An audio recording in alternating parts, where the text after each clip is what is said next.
안녕하세요. 제 소개부터 하고 오늘 강의 시작하도록 하겠습니다. 저는 한국중독재활복지협회 12단계 치료 공동체에서 원장을 맡고 있는 신양호입니다. 지금부터 8회기에 걸쳐서 알코올 문제에 대해서 한번 좀 재밌고 또 쉽고 이렇게 좀 이 문제를 풀어보려고 합니다. 그래서 오늘 첫째 시간입니다. 이렇게 마주 보면서 강의를 시작하는 것이 아니고 또 이렇게 줌으로 화면상으로 여러분들을 대하게 돼서 어쩔 수 없는 어떤 제약점이 있습니다만은 충분히 전달하고자 하는 내용을 이렇게 습득하실 수 있도록 최선을 다해서 강의를 하도록 하겠습니다. 첫 번째 시간은요, 술입니다. 어차피 우리가 지금 문제는요, 술, 알코올에 대해서 한번 알아보는 시간을 갖도록 하겠습니다. 평소에 우리들은요, 술을 많이 마시면 또 술을 굉장히 좋아하면 우리는 술에 대해서 나만큼 아는 사람이 있냐고 자부를 합니다. 술에 대해서는 내가 잘 안다. 그런데 제가 상담 현장에서 선생님 굉장히 술 좋아하시고 자주 드시군요.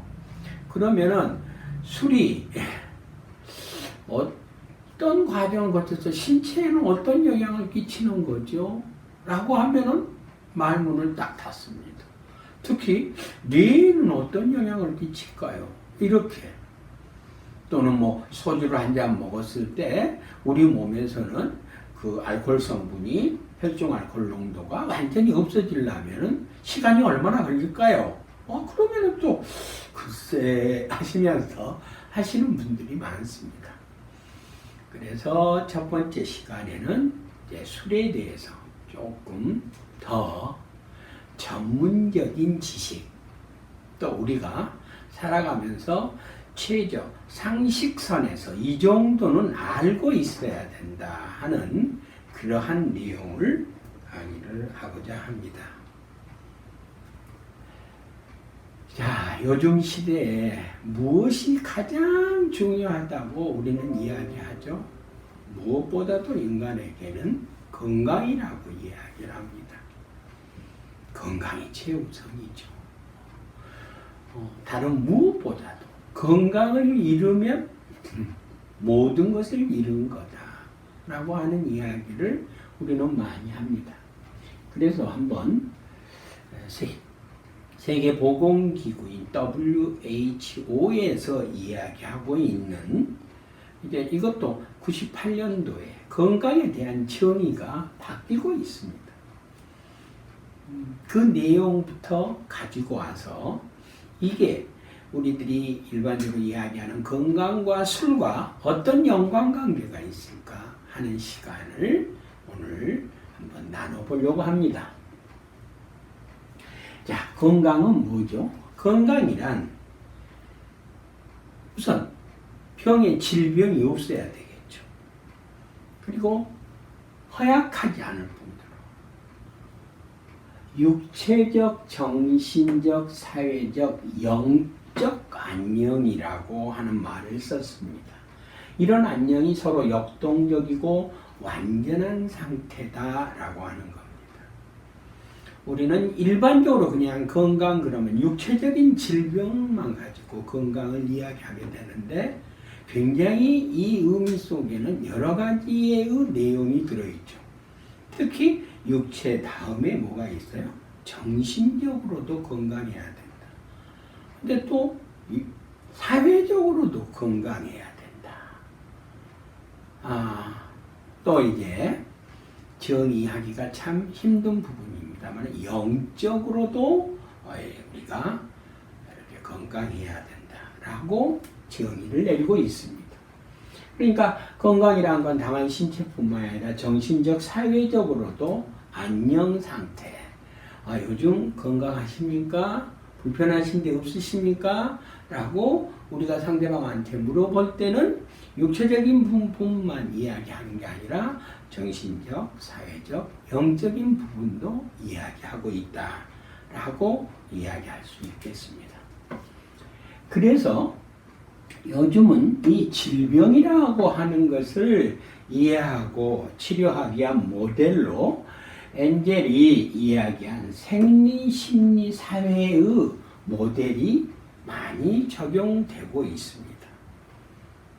건강을 단순하게 어느 한 측면만 가지고 생각할 게 아니라 생리, 심리, 사회적으로 널리 받아들여지고 있는데 하나의 질병을 이해하고 예방 및 치료하기 위해서는 그 개인이 속하고 있는 사회나 그 개인의 심리적 요인뿐만 아니라 특히 또 생물학적인 요인에 대한 것을 살피는 것이 필수적이라고 이야기할 수 있습니다. 그래서 우리는 질병을 이해하려면은 네 가지의 측면에서 바라봐야 된다. 그런데 여기서 술은 그 네 가지 측면에 모두 폐해를 일으킵니다. 우리는 일반적으로 이야기할 때 그런 이야기 하잖아요. 적게 먹으면 술은 굉장히 우리들 몸에 보약이 되고 삶의 활력소가 돼 라고 늘 이야기하는데 이게 부정적인 측면에서 생리적이고 정신적이고 또 사회적이고 영적인 상태에 폐해를 일으킨다는 정의로 시작되니 오늘의 내용은 좀 긍정적인 부분보다는 부정적인 측면, 술이 생리적이고 정신심리적이고 사회적이고 영적인 부분에 긍정적인 효과보다는 부정적인 효과가 이렇게 일어납니다. 즉 폐해가 일어납니다. 라고 하는 부분을 이 자리를 통해서 알게 되면 조금 우리 술에 대해서 많은 경각심과 조심을 가질 것 같습니다. 그래서 술에 대해서 바로 알자. 지피지기 우리 그런 말도 많이 쓰잖아요. 그래서 첫 번째 술의 어미 정의에 대해서 한번 보고자 합니다. 술의 어원은요, 한문으로 그 유자가 항아리랍니다. 그리고 옆에 붙어 있는 삼수변의 숫자죠. 그러니까 이 유자는 술의 집정물을 모으기 위해서 끝이 뾰족한 항아리에 이렇게 발효시킨 것에서 유래했다라고 합니다. 발효는 증식의 성장, 즉 풍요로움이었습니다. 재밌죠? 그러니까 술의 근원인 것은 이걸 봐보면 항아리 속에다가 침전물을 거기에 나오는 알코올을 거기에다 담았었는데 그러면서 항아리가 조금씩 이렇게 차져갈 겁니다. 그런데 그것을 증식하는 풍요로움의 그런 의미도 있었다라고 합니다. 또 하나는요, 또 다른 어원으로는 또 어떤 어원이 있냐면요, 이 유자가 닭을 의미하는 닭유자도 쓰입니다. 그래서 확대해서 안주입니다. 그러니까 술을 안주하고 같이 마시려면 마셨을 때 굉장히 더 큰 즐거움을 가지게 된다라고 이야기했습니다. 여기에서 유래되었습니다. 또 다른 어원은요, 이 유자가 닭을 의미합니다. 즉 안주죠. 이제 숫자야 액체인데 술입니다. 그러니까 이 술을 마시려면 안주가 있어야 한다는 설에서 유래되기. 저는 이것을 그렇게 생각합니다. 그러니까 안주와 더불어서 술을 마시는 것이 굉장히 이제 내려오는 어떤 전통에 의한 술을 먹는 방법이 되겠죠. 근데 이러한 내용들보다 우리가 이제 그 술에 대한 주성분을 조금 여기서 지금 알 필요가 있는데요. 주성분은 에틸알코올이죠. 화학적 기호로 C2H5OH로 물보다는 이게 좀 가벼워요. 그리고 지방에 잘 용해되고요. 1g당 칼로리는 7.1칼로리인데 이건 굉장히 우리가 조금 잘 기억하실 필요가 있어요. 순수 알코올은 색깔이나 맛이 없습니다. 1g당 칼로리는 나중에 나올 겁니다만 7.1kcal인데요. 그런데 실상은 영양분은 하나도 거의 없습니다.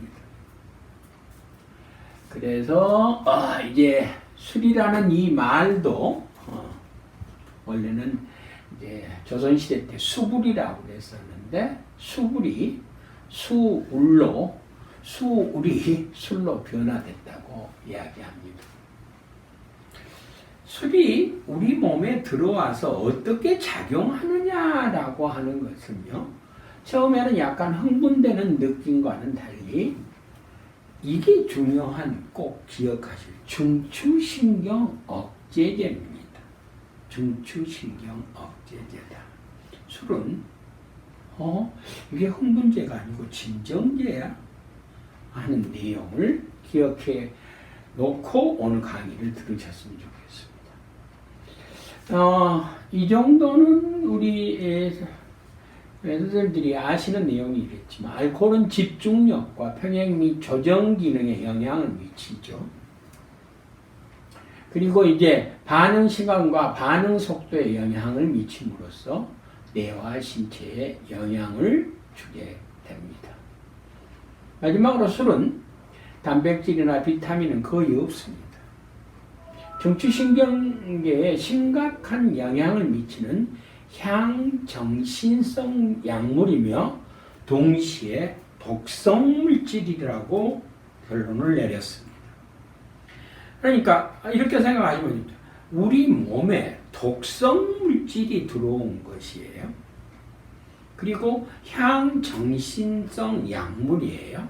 그러니까 정신세계에 영향을 끼치는 물질인 거고 우리 몸에 불필요한 독성 물질이 들어왔기 때문에 이 물질은 우리 몸에서 들어왔을 때 어떠한 과정을 거쳐서 몸 밖으로 배출되어야 되는, 한쪽의 학자들은 그렇게 이야기하죠. 이런 측면에서 알코올은 백해무익입니다 라고 이야기를 합니다. 이와 같은 어원, 주성분을 토대로 해서 하나씩 한번 짚어보도록 하겠습니다. 첫 번째 우리가 지금 짚어보려고 하는 게 알코올 과다 섭취가 우리 신체에 미치는 영향입니다. 자, 그림이 눈에 와 닿으시는지는 모르겠습니다. 경구투어로 술을 마시면 지금 이 노란 불들이 켜져 있는 이 부분들이 전부 신체적으로 영향을 끼치는 부분입니다. 특히 최근에는 우리 몸 모든 구석구석에서 암을 유발하는 하나의 물질이다 라고까지 재정의하고 있습니다. 담배가 암을 유발한다는 사실에 대해서는 우리 모두가 굉장히 인정을 많이 해요. 잘 알고. 근데 알코올이 암을 유발해? 이것에 대해서는 부정적 견해를 많이 갖고 계신 것 같은데 이 사진을 보시면 그와 같습니다. 조금 부분적으로 봐보면 먼저 인두입니다. 만성 인두염과 여기에 나오잖아요. 인두암입니다. 두 번째는 간장입니다. 많이 듣죠. 술을 많이 먹으니까 간이 부었다라고 하고 우리 그런 이야기 많이 해요. 지방간이나 알코올성 간염이나 감경변입니다. 그 말은 뭐냐면은 이렇게 간이 만져져요. 술을 많이 마시면 딱딱해진다는 거죠. 술이. 그래서 그리고 부어지죠. 그러니까 혈액이 잘 통과를 하지 못하기 때문에 그렇습니다. 십이지장염이나 유두염이나 궤양이 일어나시기도 하죠. 소장은 소장염과 흡수불량 증후군입니다. 다리에는 통풍과 말초신경염과 대퇴골 골두괴사 같은 것이 많이 일어나고 특히 식도염과 식도암이 되겠습니다. 심혈관계에는 심장염과 그리고 고혈압, 술을 많이 드신 분들한테 고혈압은 흔한 내과적 질환인 거죠. 또 위도 마찬가지일 겁니다. 나 급성 위궤양이야, 위염이야 하고 술을 많이 드신 분들이 위에 대한 내용. 또 췌장도 연결되는 게 제일 많은 이야기가 당뇨죠. 그냥 우리가 보기만 하더라도 여기 고혈압, 심혈관계, 췌장 속에 당뇨병 이러한 것을 유발시키는 독성 물질이다. 대장 쪽에는 대장암이 되겠습니다.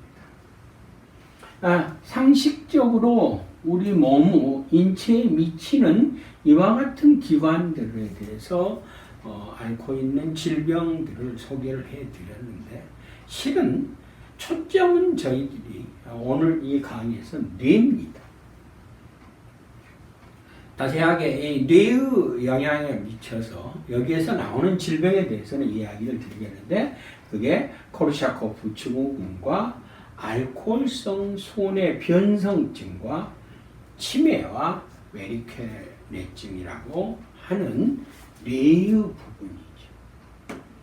조금 여기에 지금 나와 있는 내용을 잠깐 제가 이렇게 글씨가 좀 작으니까 보여드리면 전두엽 앞에 신경기능 감소로 충동 조절 능력이 상실된다. 그런 이야기를 했어요. 뇌의 전두엽 앞에 부분입니다.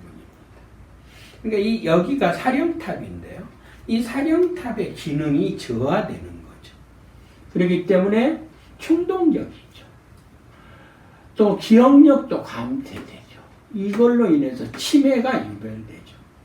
손해가 위축되다 보니 운동 실조증이죠. 안전하게 평형성 같은 것을 잃어버리죠. 또 마찬가지로 평소에 우울과 불안, 초조와 같다는 거 또는 수면장애도 유발되죠. 아주 과량을 섭취하실 때 출혈성 뇌졸중이나 뇌경색이 일어날 수도 있다는 거예요. 조금 더 경각심을 갖기 위해서 신체에 미치는 영향을 대부분 그런데 우리는 술 많이 먹으면 위가 좀 나빠지지 뭐 위궤양이야 간이 좀 지방간이 생겼어 이런 정도로 생각을 하시는데 이래 우리 이와 같이 인체의 모든 부분에 영향을 끼친다라고 생각하시면 좋겠습니다. 그래서 우리가 오직하면 굉장히 우리나라는 술에 대해서 허용적입니다. 그래서 알코올 문제에 대해서 또는 중독 문제에 대해서 굉장히 오해의 소지도 많고요. 진실 그대로 받아들이지 않는 그런 부분들이 많이 있습니다. 그래서 우리나라에서 일어나고 있는 중독 포럼에서 말입니다. 이제 중독에 대한 100가지 오해와 진실이라고 하는 책자까지를 지금 보급형으로 이렇게 만들어냈습니다. 그래서 좀 술에 대해서 제대로 알자. 마약에 대해서 제대로 알자. 또 이러한 것들을 돕기 위해서 거기에 나와 있는 이제 우리가 내용을 지금 나누려고 하는 거예요. 어쨌을 때 우리는 중독이 되어져 갈까? 중독이라는 용어가 굉장히 거부 반응이 일어나면요. 술에 왜 자꾸 나는 의존되어져 갈까? 이렇게 생각하셔도 좋으실 것 같아요. 몸에도 이렇게 안 좋다는데, 술을 적절한 선에서 끊어야 되겠고, 또 어떤 경우는 아주 심한 경우는 술을 그만 마셔야 되겠고, 이렇게를 좀 갔으면 좋겠는데 왜 이게 안 될까? 적절한 조절이 왜 안 될까의 부분에 대한 것이 소위 말한 이 쾌락하고 연결이 되어 있더라라고 하는 부분인데요. 자, 한번 더 편안하게 한번 들어보죠. 우리는 지금 살아가면서, 일반적인 삶을 살아가면서 사람은 본능적으로 쾌락을 추구합니다. 그죠? 누구나 즐겁고 자극적이고 쾌락적인 일을, 활동을 추구합니다. 그런데 이 쾌락을 추구하는 활동은 인위성의 증가입니다. 우리는 점점 어떤 쾌락을 추구하면서 아주 좀 더 강하고 꼭 빨리 쉽게 쾌락을 얻을 수 있는 수단을 찾게 됩니다. 지금 표현이 있어요. 많이 안 나. 지금 우리는 알코올 문제를 서로 나누고 있습니다만은요. 소주 한 병을 마셨어요. 근데 소주 한 병에 대한 효과가 한 일주일 뒤에 나옵니다. 그러면은 술들 그렇게 많이 마시겠어요? 그만큼 즉각적이고 보다 쉽게 우리가 쾌락을 얻을 수 있는 수단을 추구 활동한다는 거죠. 이게 쾌락, 인간은 누구나 쾌락을 추구하는데, 그죠? 보다 쉽고 또 강한 것을 자꾸 추구를 하다 보면 그 다음에 어떤 식으로 우리가 바뀌어져요. 강하고 즉각적인 만족을 주는 활동에만 쾌락회로가 반응합니다. 쾌락회로에 우리 몸속에는 쾌락회로가 있는데요. 쾌락회로의 균형력에 변화가 일어납니다. 자, 4도시나 6도시의 막걸리를 마십니다. 그러다가 어느 날 23도시나 25도시의 소주를 마십니다. 그러면은 훨씬 더 강한 자극을 받거든요, 뇌가. 그렇게 되면 뇌는 4도시, 6도시의 막걸리에 대해서는 별로 흥미를 잃어버리는 거죠. 그래서 높은 도수에 우리는 적응을 하기 시작한다는 거죠. 그쯤 되기 시작하면요, 쾌락회로의 균형력이 이제 변화가 일어나기 시작합니다. 그러다 보면 이제 과도한 쾌락 추구의 활동이 일어날 겁니다. 지나치게 이제 그 물질이나 어떤 행위에 그 양이 증가하게 되죠. 당연한 거 아닙니까? 한 병을 갖고 즐거움을, 쾌락을 얻었던 사람이 3년이든 5년이든 그와 같은 형태가 됐을 때는 2병, 3병으로 올라가게 되죠. 다시 말해서 뇌가 동일한 패턴이 반복되다 보면 식상한 거예요. 그래서 양이 드러나죠.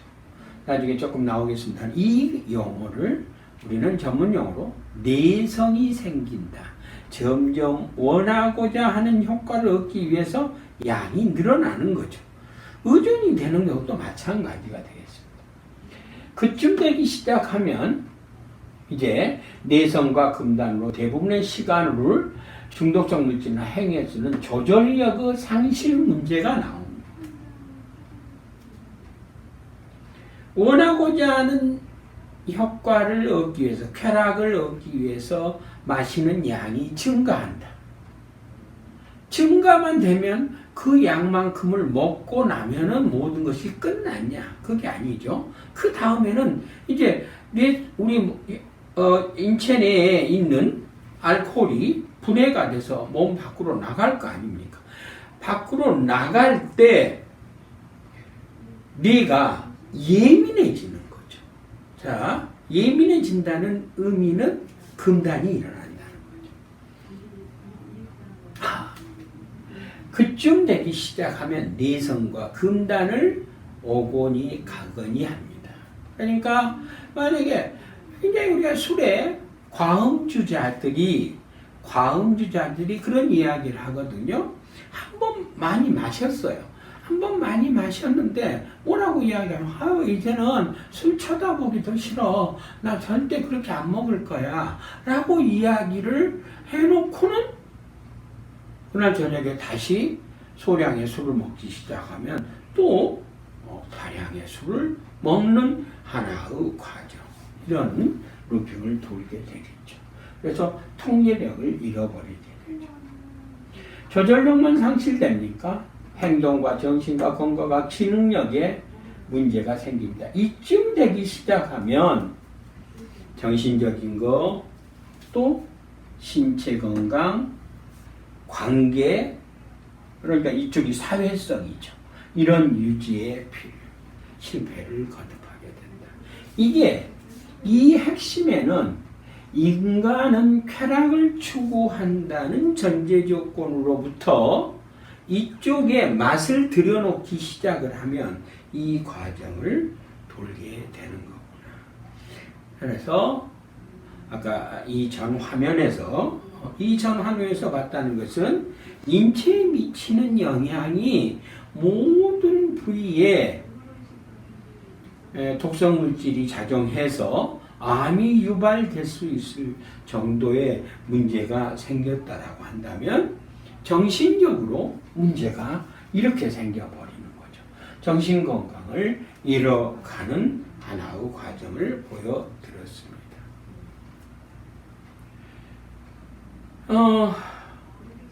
또 하나 이게 우리가 알고 계셔야 되실 부분이 있을 겁니다.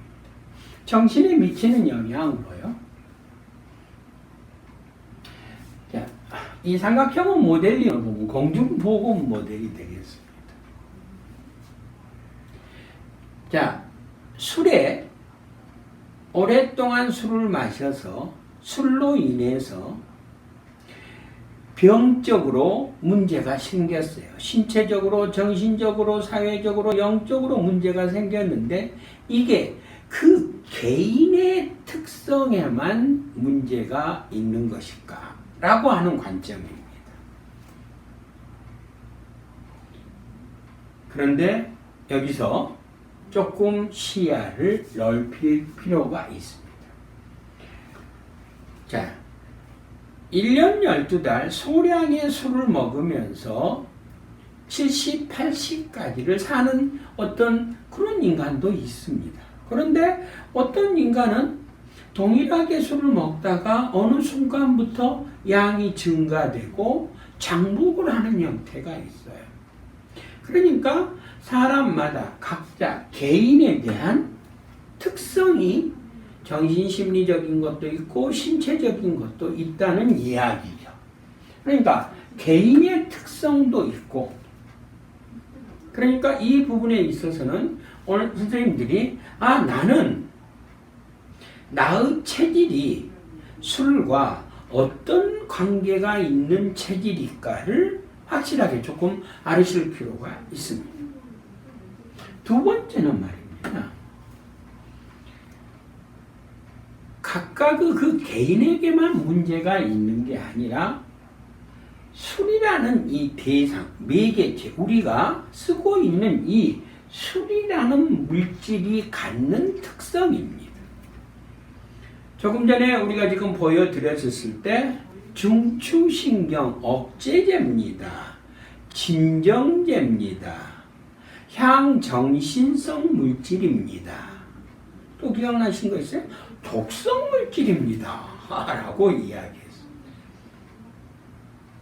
그러니까 우리들 스스로가 그와 같은 향정신성 물질이고 독성 물질이면서 억제의 형태를 갖고 있는 술을 마심으로 인해서 우리들 스스로가 문제가 되어져 가는데, 이게 한 개인으로만 문제에 돌릴 것이 아니라 환경의 문제도 있다는 이야기입니다. 어느 나라는 술이 없는 나라도 있습니다. 술 먹으면 안 되는 나라도 있습니다. 거기에서는 그렇게 술 문제가 크게 대두될까요? 아니죠. 전 세계적으로 봐보면 어떤 지역은 굉장히 술의 문제가 심각해지는 나라의 environment, 환경이 있는 거죠. 그래서 이 문제를 각각 개인의 책임에다가 돌리는 건 아닙니다.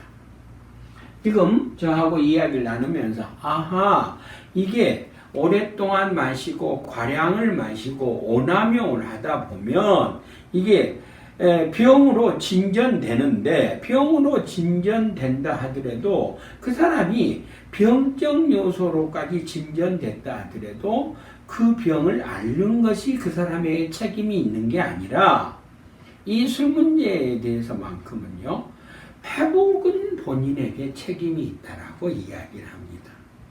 그 병을 얻은 것은, 그 이유는 뭘까요? 개인의 문제도 있고 술의 문제도 있고 환경의 문제도 있기 때문이다라고 하는 겁니다. 그래서 여기에 내용을 봐보시면 개인적 특성으로 유전적 소인도 있고 가족력이나 성격 특성 등이 있습니다. 근데 술의 특성으로 보면은 술의 종류의 도수라든가 이러한 것이 문제가 될 거고, 환경적으로는 보면은 알코올에 대한 가용성이 가장 큰 문제가 될 겁니다. 특히 여기에서는 미디어 홍보나 마케팅 광고 같은 것이 이야기가 되죠. 그래서 우리나라도 선생님들 이런 고민 한번 해보셨는가요? 10시 이후가 되면은 술 광고가 나오지 않습니다. 벌써 이만큼 술의 문제에 대해서 국가가 정책적으로 가고 있다라고 하는 겁니다. 그래서 조금 전에 화면을 통해서 인간은 참 본능적으로 쾌락을 추구하는구나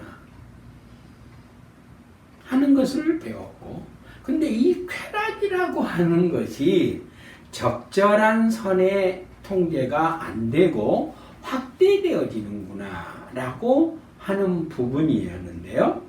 그래서 조금 이게 쾌감이라고 하는 것에 대해서 우리가 전문적인 지식을 조금 알 필요가 있을 것 같다. 술하고는 이 쾌락증추하고 뛸래야 뛸 수 없는 관계가 있구나 라고 하는 것을 생각하면서 인간은 어떻게 쾌감을 느낄까요? 이런 제목으로 조금 보여드리고자 이 슬라이드를 가져왔습니다. 술 문제에 대해서 이제 경각심과 모든 것을 다뤄나가면서 이제 보건복지부 국가에서도 많이 이제 노력을 하고 있고, 또 중독 포럼에서도 하고 있고, 초중고등학생들한테까지 내려가는 예방교육 교재를 개발을 해나가고 있는 우리나라 현재의 실정에, 거기에 나와 있는 내용 중에 이 내용을 봐보면 자요, 쾌감이요.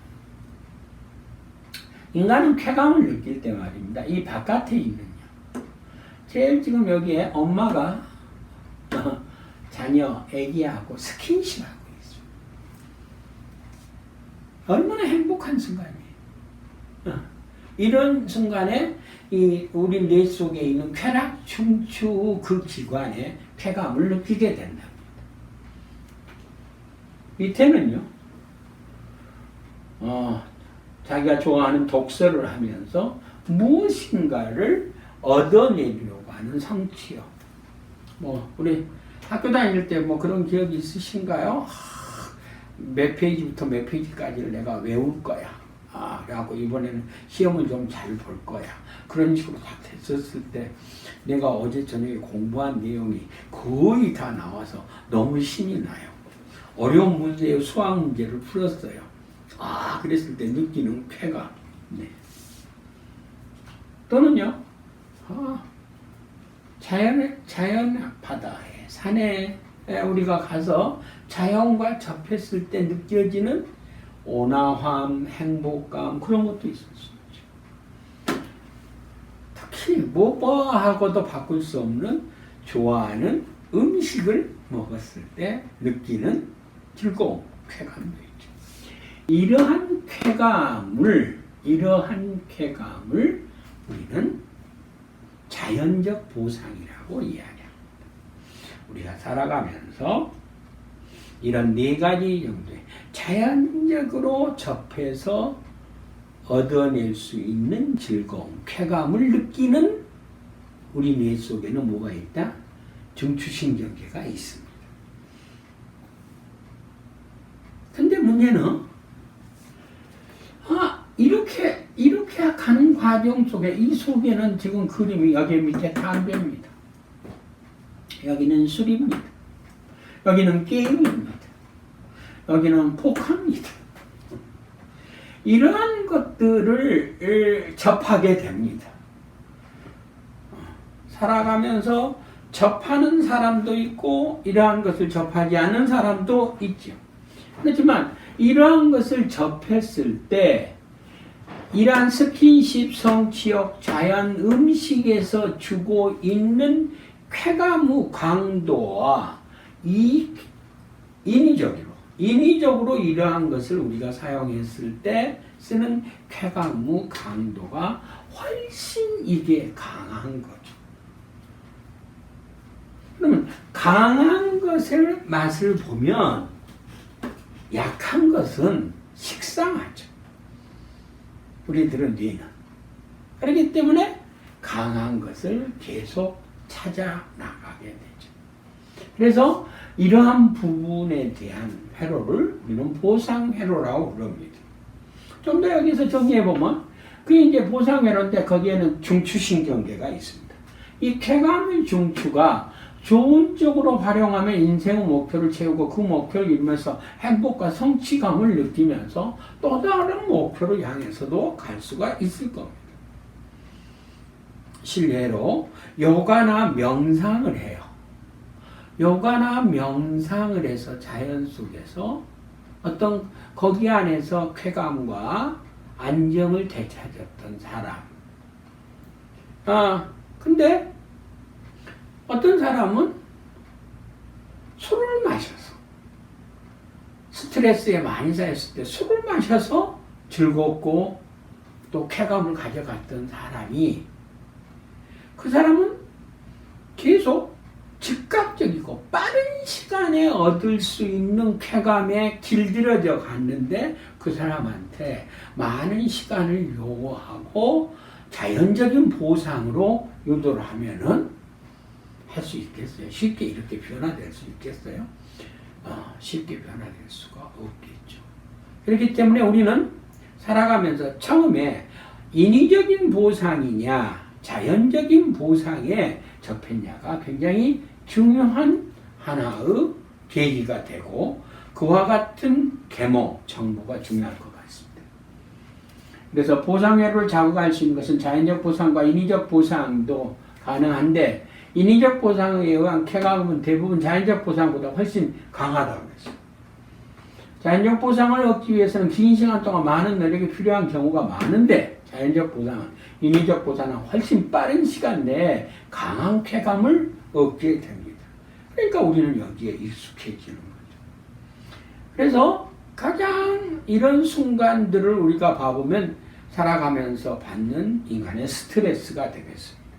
스트레스를 많이 받거나 우울하거나 슬플 때는 사랑이나 성취보다는 술이나 담배와 같은 보다 빠르고 강력한 쾌감에 가게 된다라고 하는 것을 이 중추신경계를 놓고서 설명을 드려봤습니다. 방금 이야기한 이런 보상 회로가 뇌 속에 어디에 있냐? 그 뇌 속에서 어떤 일이 일어나느냐라고 하는 것을 아주 전문적으로는 모른다 하더라도 여기에 영향을 끼치는 쾌락중추계를 한번 이렇게 보시면 이게 보라색으로 되어져 있는 이 부분이 뇌 안에 들어있는 보상회로가 되겠습니다. 이 보상회로에 담배, 술, 우리는 술 이야기를 제일 많이 하죠. 담배를 피거나 술을 마시면 뭐 게임이나 니코틴이나 마약도 마찬가지입니다만은 요 VTA라는 이 핵심 부분에 알코올이 있다고 해서 타면 여기에서 아쿤백스의 핵이라고 하는 여기가 공장인데 도파민 공장인데 도파민이라는 딱 나온답니다. 그러면은 전전기업에서 술 왔구나. 좀 맛이 좋은데? 라고 느끼기 시작합니다. 그러니까 점점 이 부위에 이제 쾌감을 느끼기 시작하는 거죠. 그래서 인간의 뇌의 보상중추 또는 쾌락중추가 있구나. 보상중추가 여기가 활성화되면 도파민이라는 물질이 분비해서 이 도파민의 성격이 쾌감을 느끼게 하는 거다라고 했고, 보상회로로 만족시키는 어떤 행동을 하면 행복감을 더 느끼기 위하여 그 행동을 반복해서 더 하고 싶어진다는 거죠. 그래서 계속 여기에 길들어가는 거죠. 그것이 행동 후 강화죠. 그러니까 바깥에서 술을 마셨는데 이 중추신경계를 자극을 했어요. 근데 만족이 없어요. 그러면은 집 앞에 와서라도 한 잔을 더 먹어야 되고, 집에 들어와서도 뭔가 허전한 것 같으면은 술을 다시 더 먹어야 되는 행동 후 강화가 일어난다.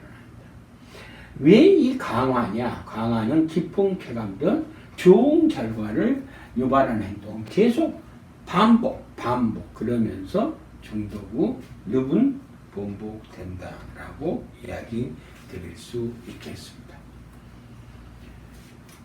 자, 쾌락중추에 대한 것 때문에 우리가 알코올에 대해서 의존하는구나 라고 하는 이야기를 전달해 드렸고, 또 하나 술에 대해서 알고 계셔야 되실 게 독성물질이라고 이야기했는데요. 술이 우리 몸에 들어가서 대사가 어떻게 이루어지는가의 대사의 과정이 되겠습니다.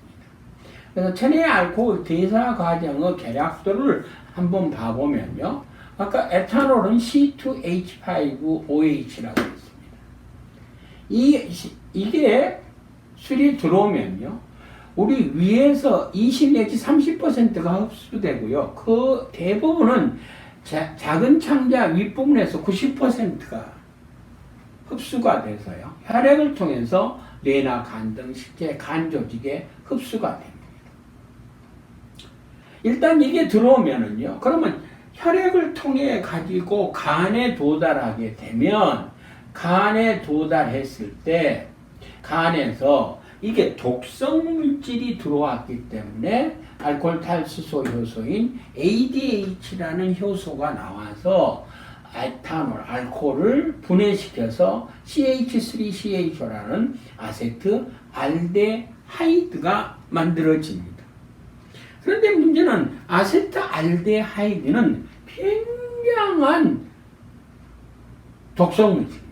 그래서 두통도 일어나고 구토 유발이 일어나는 거죠. 그렇기 때문에 이게 한 바퀴를 다시 혈액을 통해서 돌아서 다시 간에 돌아오게 되면 아세트알데히드 탈수소 효소라고 하는 2차 분해 효소가 나와서 아세트산과 물 이산화탄소로 바꿔서 무독성의 물질로 계산을 시켜서 밖으로 내보냅니다. 이해되셨죠? 짧게 이 정도로 이해하시면 될 것 같습니다. 어떤 종류의 술을 드셨든지 간에 그 술 속에 들어있는 알코올은 C2H5OH라는 에탄올인데, 그 에탄올이 우리 몸에 들어오면 흡수가 돼서 간에 도달하게 되고, 간에서 1차 분해 효소에 의해서 분해가 되는 것은 독성 물질입니다. 독성 물질을 그대로 놔둘 수가 없으니 한 바퀴 다시 돌고 오면은 2차 분해 효소가 나와서 이걸 분해돼서 내보내게 된다. 그런데요, ADH와 ALDH, 이 탈수소 효소와 아세트알데히드 분해 효소의 양이 많은 사람은 분해를 빨리 시킬 거 아닙니까?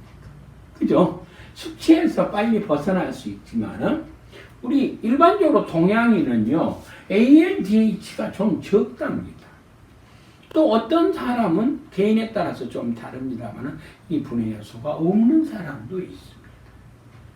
네. 또 하나, 여기서 참고로 하실 것은 뭐냐면은, 우리가, 술을 한 잔 마셨을 때, 음주 측정을 하잖아요. 혈중 알코올 농도를 측정하게 되잖아요. 그랬을 때 상식적으로 우리가 소주를 한 잔 드셨거나 맥주를 한 잔 드셨거나 했을 때 대부분은 90분에서 또는 120분이 지난 다음에 운전을 하면은 그것이 분해가 되어져서 몸 밖으로 나가지만, 그 전에 운전을 하시게 되면 분해가 덜 된 내용이 남아있을 수도 있다.